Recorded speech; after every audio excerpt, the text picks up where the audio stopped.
Welcome for this lecture. Today we are going to discuss module 1 of basic electrical engineering. In that we have a DC circuit and AC fundamentals.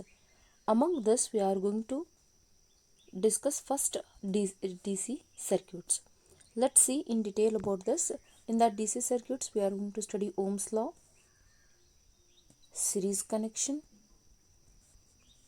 parallel connection, and combination of these two, and which is excited by independent energy source, and we are going to discuss what is a power and what is the energy. So now we'll discuss Ohm's law. To discuss that Ohm's law, let's see the statement of its Ohm's law is it states that the current flowing through the electric circuit is directly proportional to the potential difference across the circuit, that is I proportional to V. For the mathematical analysis, we are going to take this expression as V proportional to I, and then we are going to write this. We are going to remove this proportionality constant that we get R into I, where R is the resistance of the conductor in ohms.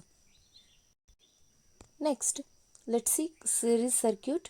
In this, let us consider for the series circuit analysis, we'll consider only three resistances connected in series as shown here: R1, R2, R3.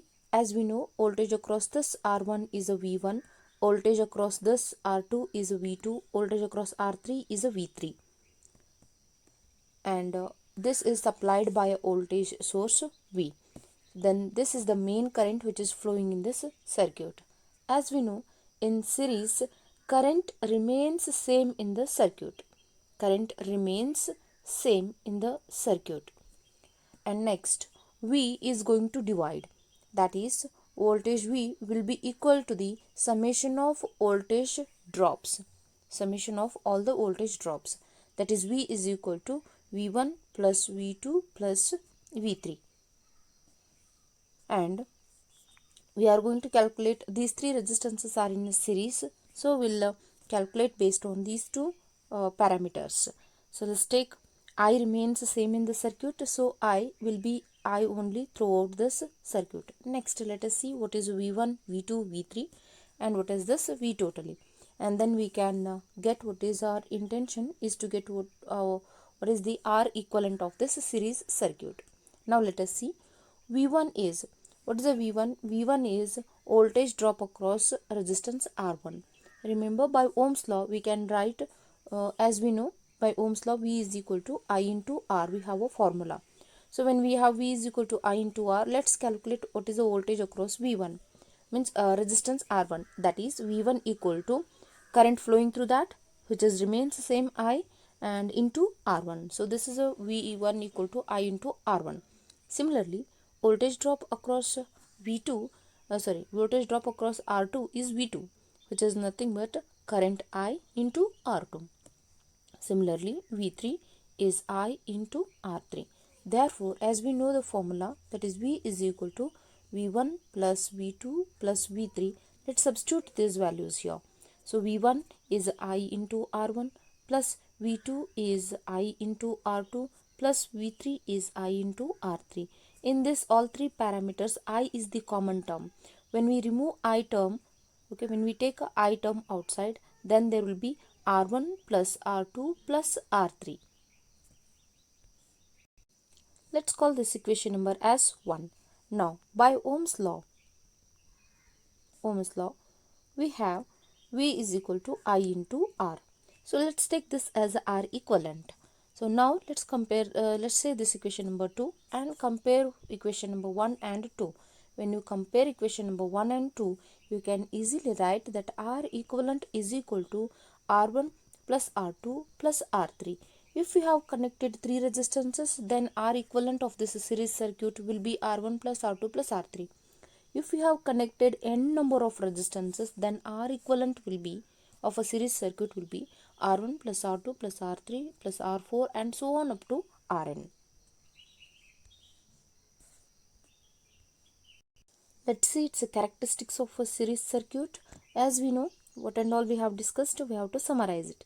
Current remains the same in the circuit and supply voltage V is a sum of individual voltage drop across the resistances, and the equivalent resistance is equal to the sum of all the individual resistances, and then equivalent resistance will be greater than the greatest value which we have connected.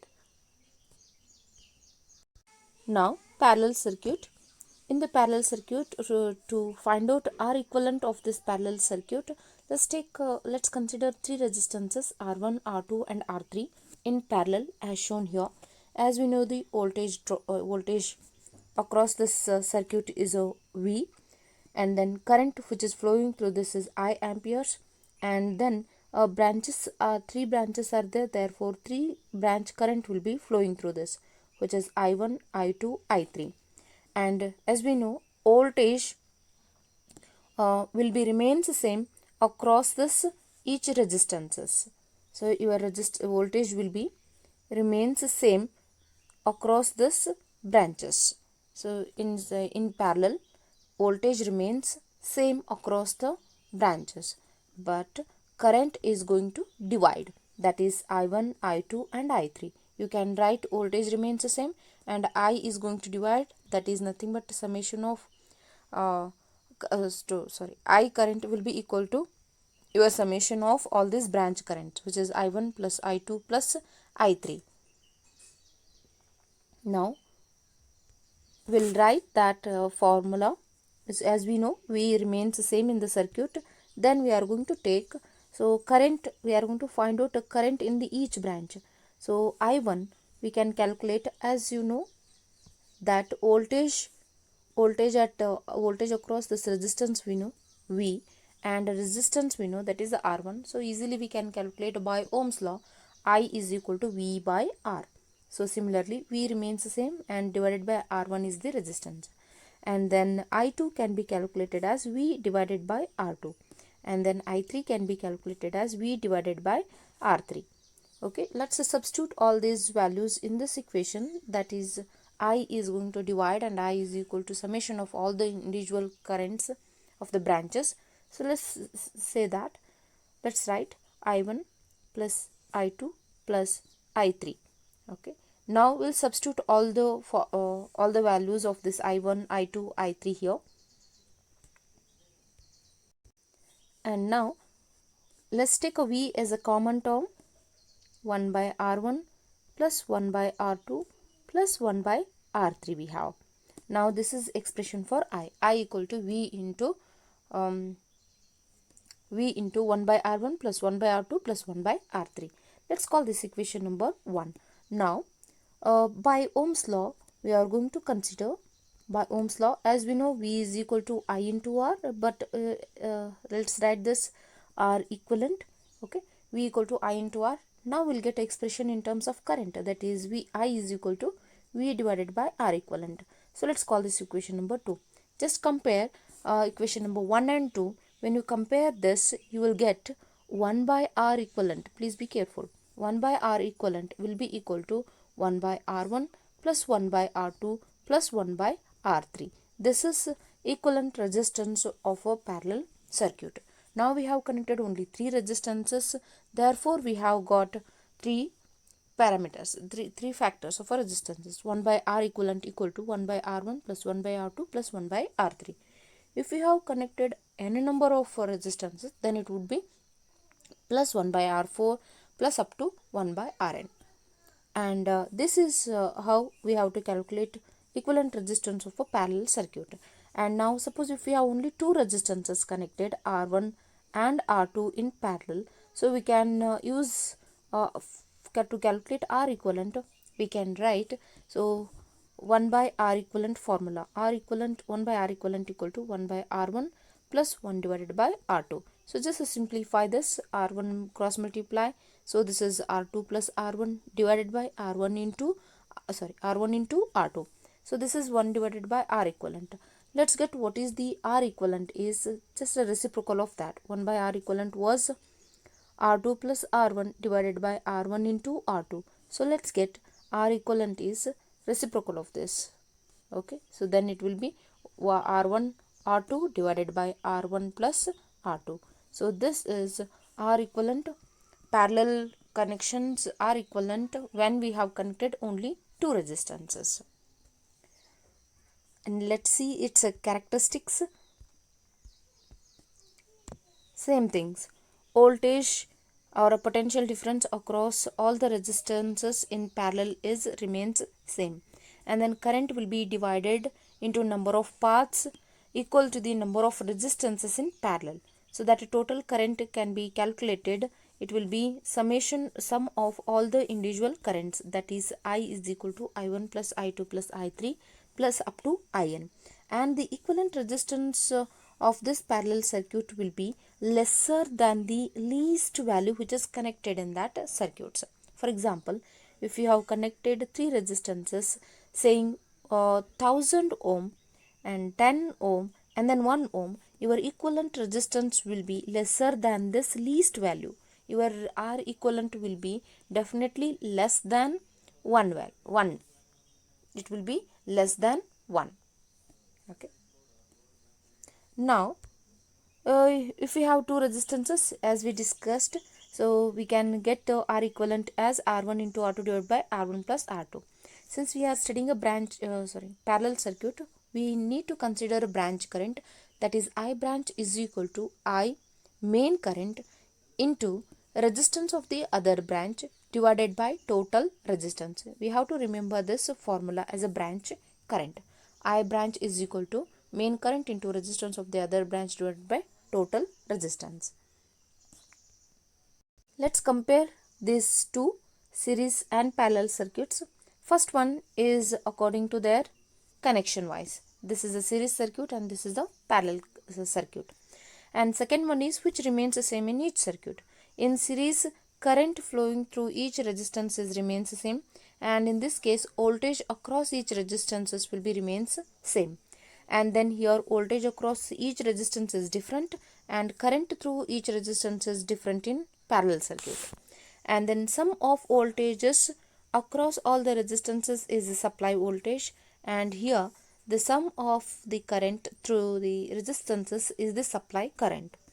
Then equivalent resistance in the series circuit is R equivalent equal to R1 plus R2 plus up to Rn, and whereas equivalent resistance of parallel circuit will be 1 divided by R equivalent equal to 1 divided by R1 plus 1 divided by R2 and so on up to 1 divided by Rn. And last one is the equivalent resistance will be greater than the greatest value. In this case, if we have connected, let us say, we can say that suppose if we have connected three resistances in series, say 10 ohm, 5 ohm, 100 ohm, then R equivalent of this circuit will be greater than the 100 because you are going to add all these three. Okay, so this is what this last characteristic says. In a series, equivalent resistance will be greater than the greatest value, and this in a parallel circuit the equivalent resistance will be lesser than the least value. We'll discuss Kirchhoff's laws. There are two. One is KCL, another one is KVL. KCL is the Kirchhoff's current law and KVL is the Kirchhoff's voltage law. Let's see what this states. Let's consider first one, Kirchhoff's current law. This Kirchhoff's current law can be defined at a particular point or a junction in an electrical circuit. So we can say at a junction in an electrical circuit, all the currents, that is summation of a current equal to 0. Summation of all the currents equal to 0. So now, that may enter or it may be leaving. You can define in other ways that in an electrical circuit at a particular junction, so current entering will be equal to current leaving. So that you can get by considering this point. Consider a point P in an electrical circuit now. So consider 4 branches. This is the I1, I2, I3 and I4. Let's define KCL at that point. So assume that whichever current enters is considered as positive and whichever current leaves, that can be assumed as a negative. Now I1 is entering, therefore it will be plus I1. Next I2 is leaving, therefore it is minus I2. I3 is also leaving, So minus I3, I4 is entering to that point, so therefore plus I4 equal to 0. Now, so let's simplify this, which are all minus signs, just send right hand side, then it will be I1 plus I4 will be equal to I2 plus I3. You can define this as we stated. So at a junction, current entering that point will be equal to current leaving. We'll see KVL, Kirchhoff's voltage law. It states that in an electrical circuit, the summation of or algebraic sum of all the voltages is equal to 0. We can define algebraic sum of all the voltages equal to 0. So then what are those voltages? One is EMF, another one is voltage drops in the circuit. Voltage drops means voltage across each resistance. So suppose this is a R1 and R2, then that is V1 and V2. V1 is voltage across R1, or V2 is a voltage drop across R2. So therefore this summation this KVL can be defined as summation of all the voltages, that is EMFs and voltage drops, is equal to 0. Therefore source minus voltage drop equal to 0. This is Kirchhoff's voltage law. We'll define a power now. So electric power is defined as the rate at which electrical work is done in an electrical circuit is called as an electrical power. How to find out this to get an expression? How to get an expression is P is equal to electrical work divided by time. That is VIT divided by T. So T get cancelled. That is nothing but your P equal to V into I. Therefore, power will be V into I in watts. So now, since we have this expression and we know already that Ohm's law expression, that is V is equal to I into R. Now let's get different P expressions. V into I, that is power is V into I, and by Ohm's law V is equal to I into R. Let's just substitute in V place, that is P is equal to I into R into I. So this is V, right? This expression we have placed. So I into I square into R. Therefore what we can say is power can also be calculated by using this expression, that is I square R. When you know current and resistance, we can use this formula. This is also in watts. And then second one is as we know P is equal to V into I. Now by Ohm's law V is equal to I into R, we can get that expression in terms of I, that is I is equal to V by R. So let's substitute in place of I. So therefore P is equal to V into V by R. This is I expression. So this is V square by R. When you know voltage and resistance, we can calculate a P in terms of watts. Now we'll see electrical energy. An electrical energy is the total amount of electrical work done in an electrical circuit. Electrical energy is nothing but P into T, that is power into time. So E is equal to VI into T, we can write in terms of joule. As we know, whatever bill we get at home, that electricity bills are based on this unit only.